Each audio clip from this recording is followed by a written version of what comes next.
Let's talk more about this now with Omar Samad, who is a former Afghan diplomat and joins me now live.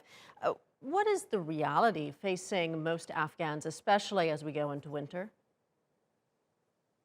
Well, the reality, as your report described, is dire. It's catastrophic. Actually, the United Nations saying it's a countdown to a catastrophe. There are a lot of questions as to why this is happening so fast, just 70 days after the fall of Kabul. Prior to that, Afghanistan was receiving almost somewhere between $5 to $10 billion a year in aid and assistance. What happened to that money? Obviously, we know the international community froze Afghanistan's assets. So there's no liquidity. Salaries cannot be paid. The economy is tanking and collapsing. So malnutrition, acute malnutrition, is now gripping Afghanistan. Children are absolutely at risk. Women, families.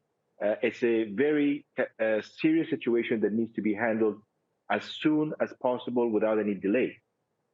So, do you think we're seeing a hesitation with Western countries in not wanting to coordinate with the Taliban to deliver aid because that might be seen as legitimizing them?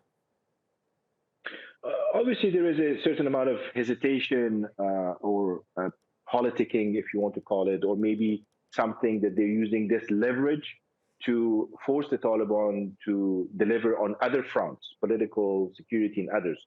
But you cannot play with the lives of tens of millions of people. The estimate before the fall of Kabul was that about 55 to 60% of the country lives under the poverty line. This was before the fall of Kabul, when Afghanistan was receiving billions of dollars, as I said. Right now, it's heading towards $97 billion, something that has never, ever been seen in the history of the world. As far as the Afghan people are concerned, politics should stay out of this.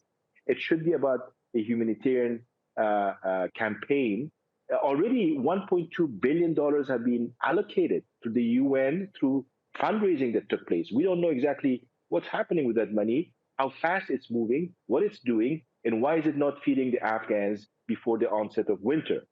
So there are a lot of questions that have to be answered by the UN and NGOs and others involved in trying to feed the Afghans and make sure that Afghan children do not die. But what if, are there risks though if the humanitarian aid is sent into Afghanistan? How would it be distributed?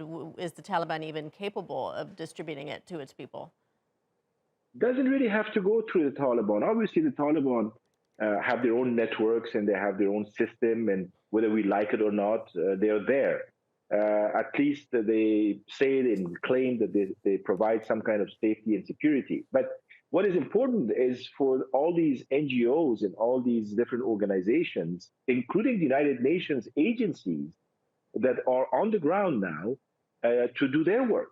There are many Afghan organizations and foreign organizations who can and have the experience to do so. You don't have to go through the Taliban. At this point, it's I think, a priority issue.